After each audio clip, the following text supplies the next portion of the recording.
वृथा किं संसारे भ्रमथमनुजा दुःखबहुले पदाम्भोजं दुःखप्रशमनमरं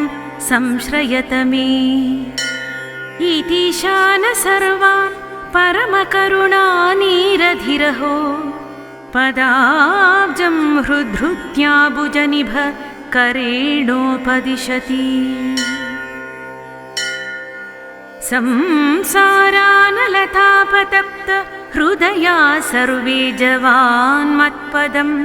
सेवध्वं मनुजाभयं भवतु मायुष्माकमित्यद्रशाः हस्तेऽग्निं दधदेशभीतिहरणं हस्तं च पादाम्भुजं हृद्हृत्योपदिशत्यहो करसरोजातेन कारुण्यधिः ताण्डवेश्वर ताण्डवेश्वर ताण्डवेश्वर पाहि मां ताण्डवेश्वर ताण्डवेश्वर ताण्डवेश्वर रक्ष मां गाण्डीवेश्वर पाण्डवार्चित पङ्कजाभपदद्वयं चण्डमुण्डविनाशिनि कृतवामभागमनीश्वरं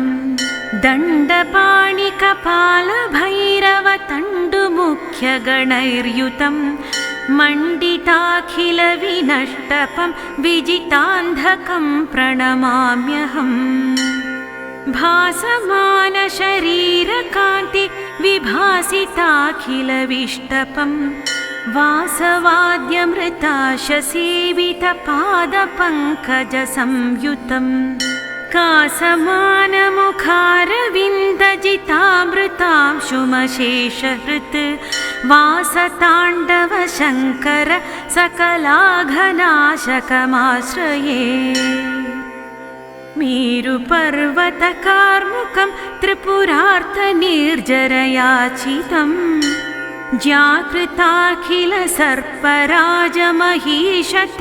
ज्याकृताखिलसर्पराजमहीशतल्पसुसायकं ज्यारथं चतुरागमाश्वमजेन सारथिसंयुतं संहृतत्रिपुरं महीध्रसुतानुमोदकमाश्रये गदाभृद्ब्रह्मेन्द्राद्यखिल सुरवृन्द्यार्चचरणं ददानं भक्त्येभ्यश्चितमखिल रूपाम् अनवधिं पदास्पृष्टोक्षानं जितमनसिजं शान्तमानसं सदा शम्भुं वन्दे शुभदगिरिजाश्लिष्टवपुषम्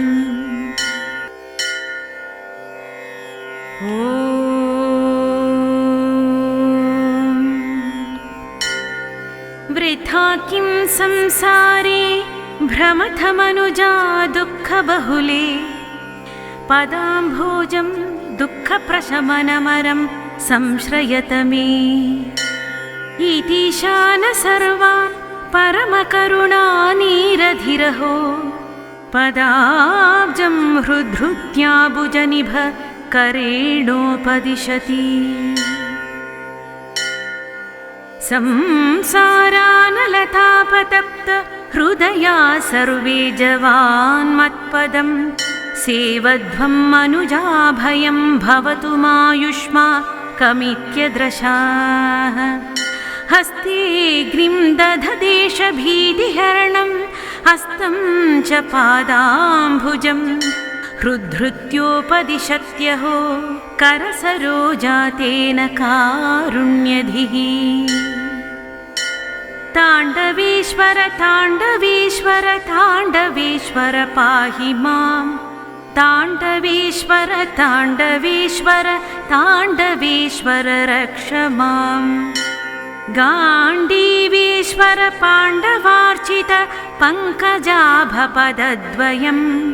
चण्डमुण्डविनाशिनि कृतवामभागमनीश्वरं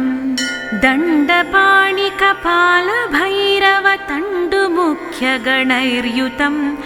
मण्डिताखिलविनष्टपं विजितान्धकं प्रणमाम्यहम् भासमानशरीरकान्ति विभासिताखिलविष्टपं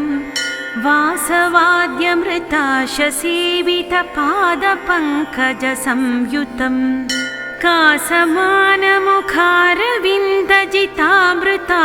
कासमानमुखारविन्दजितामृतांशुमशेषहृत् वासताण्डवशङ्कर सकलाघनाशकमाश्रये मेरुपर्वतकार्मुकं त्रिपुरार्तनिर्जरयाचितं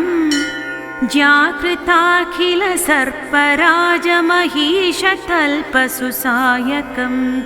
ज्यारथं चतुरागमाश्वमजेन सारथिसंयुतं संहृतत्रिपुरं महीध्रसुतानुमोदकमाश्रये गदाभृद्ब्रह्मेन्द्राद्यखिल सुरवृन्द्यार्चचरणं ददानं भक्त्येभ्यश्चितमखिल रूपाम् अनवधिम् पदास्पृष्टोक्षानं जितमनसिजं शान्तमानसं सदा शम्भुं वन्दे शुभदगिरिजाश्लिष्टवपुषम्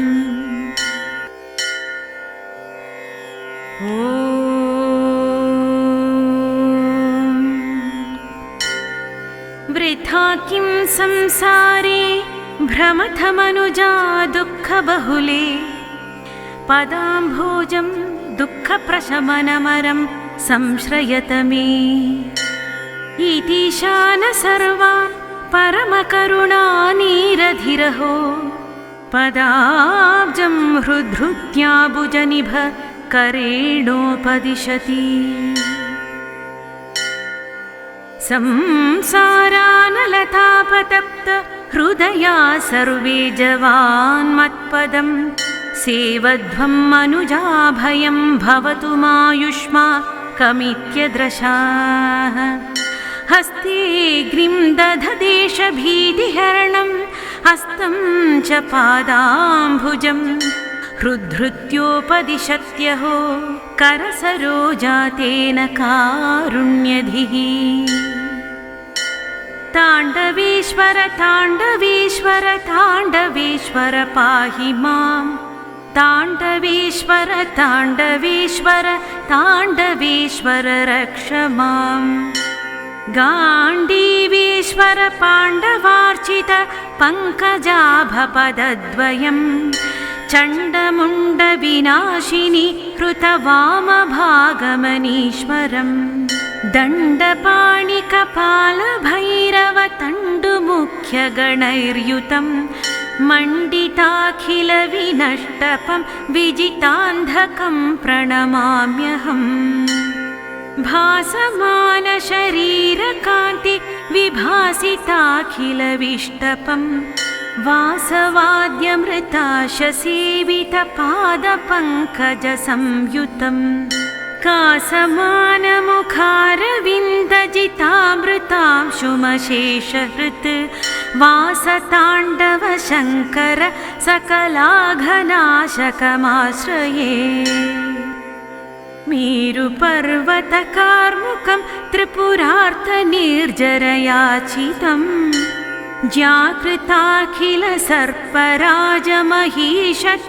ज्याकृताखिलसर्पराजमहीशतल्पसुसायकं ज्यारथं चतुरागमाश्वमजेन सारथिसंयुतं संहृतत्रिपुरं महीध्रसुतानुमोदकमाश्रये गदाभृद्ब्रह्मेन्द्राद्यखिल सुरवृन्द्यार्चचरणं ददानं भक्त्येभ्यश्चितमखिल रूपाम् अनवधिम् पदास्पृष्टोक्षानं जितमनसिजं शान्तमानसं सदा शम्भुं वन्दे शुभदगिरिजाश्लिष्टवपुषम्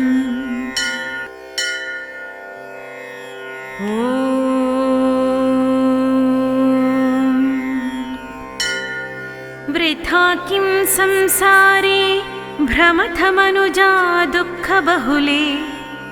पदाम्भोजं दुःखप्रशमनमरं संश्रयत मे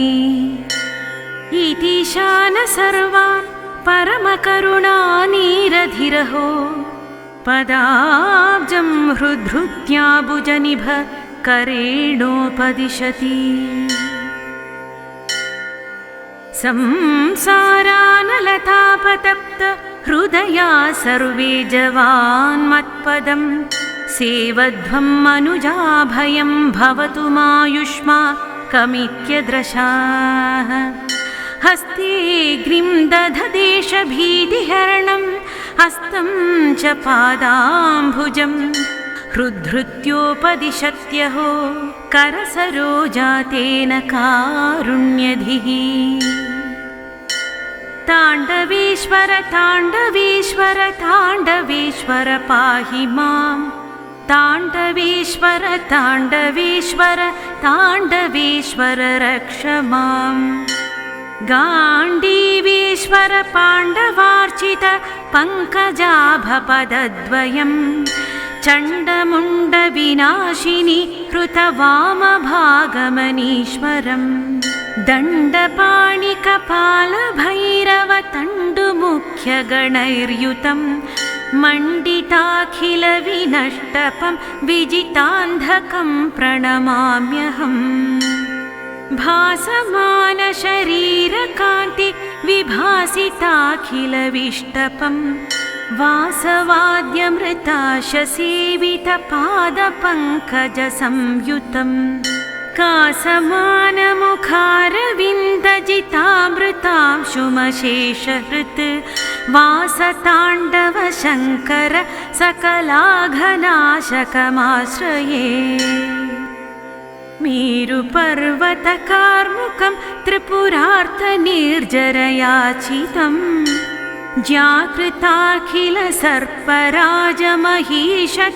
ज्याकृताखिलसर्पराजमहीशतल्पसुसायकं ज्यारथं चतुरागमाश्वमजेन सारथिसंयुतं संहृतत्रिपुरं महीध्रसुतानुमोदकमाश्रये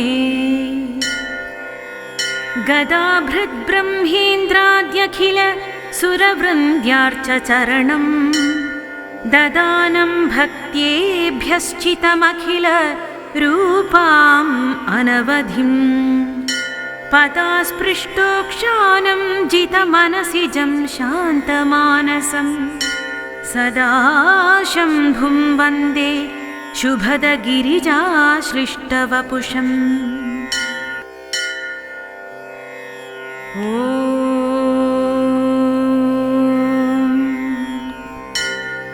वृथा किं संसारे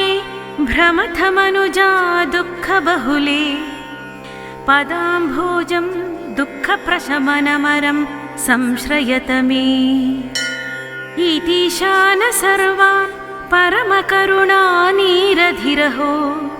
पदाब्जं हृद्हृत्या भुजनिभ करेणोपदिशति संसारानलतापतप्त हृदया सर्वे जवान्मत्पदं सेवध्वं मनुजाभयं भवतु मायुष्माकमित्यद्रशाः हस्ते ग्रीं दधदेशभीतिहरणं हस्तं च पादाम्बुजं हृद्हृत्योपदिशत्यहो करसरोजातेन कारुण्यधिः ताण्डवेश्वर ताण्डवेश्वर ताण्डवेश्वर पाहि मां ताण्डवेश्वर ताण्डवेश्वर ताण्डवेश्वर रक्ष माम् गाण्डीवेश्वर पाण्डवार्चित पङ्कजाभपदद्वयं चण्डमुण्डविनाशिनि हृतवामभागमनीश्वरम्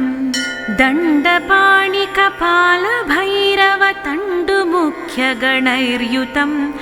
मण्डिताखिलविनष्टपं विजितान्धकं प्रणमाम्यहम् भासमानशरीरकान्ति विभासिताखिलविष्टपं वासवाद्यमृताशसेवितपादपङ्कजसंयुतं कासमानमुखारविन्दजितामृतांशुमशेषहृत् वासताण्डव शङ्कर सकलाघनाशकमाश्रये मेरुपर्वतकार्मुकं त्रिपुरार्थनिर्जरयाचितं जाकृताखिल सर्पराजमहीशतल्पसुसायकं जारथं चतुरागमाश्वमजेन सारथि संयुतं संहृतत्रिपुरं महीध्रसुतानुमोदकमाश्रये गदाभृद्ब्रह्मेन्द्राद्यखिल सुरवृन्द्यार्चचरणं ददानं भक्त्येभ्यश्चितमखिल रूपाम् अनवधिं पदास्पृष्टोक्षानं जितमनसिजं शान्तमानसं सदा शम्भुं वन्दे शुभदगिरिजाश्लिष्टवपुषम्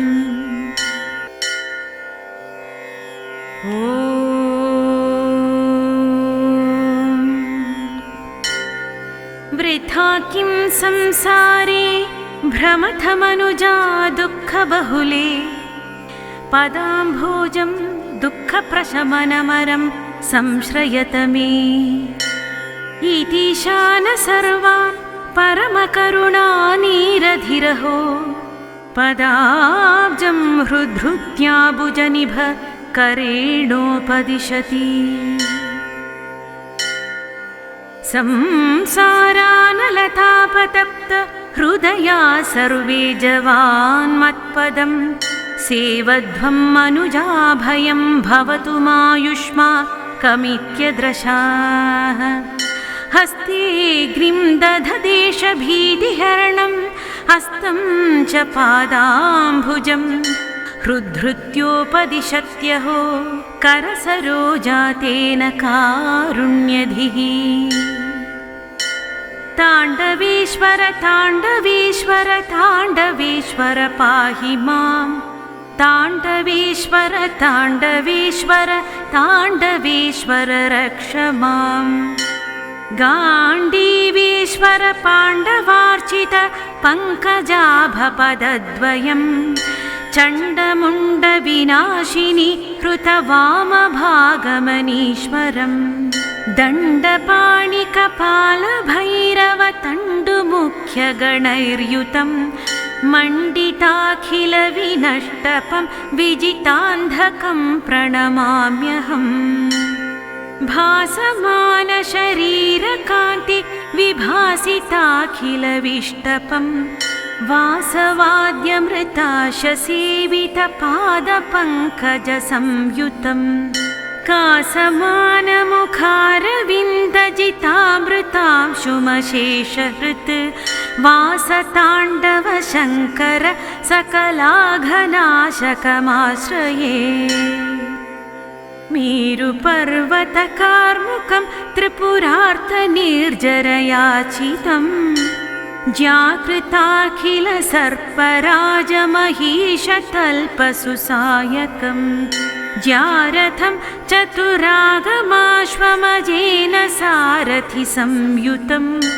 संहृतत्रिपुरं महीध्रसुतानुमोदकमाश्रये गदाभृद्ब्रह्मेन्द्राद्यखिल सुरवृन्द्यार्चचरणं ददानं भक्त्येभ्यश्चितमखिल रूपाम् अनवधिं पदास्पृष्टोक्षानं जितमनसिजं शान्तमानसं सदा शम्भुं वन्दे शुभदगिरिजाश्लिष्टवपुषम्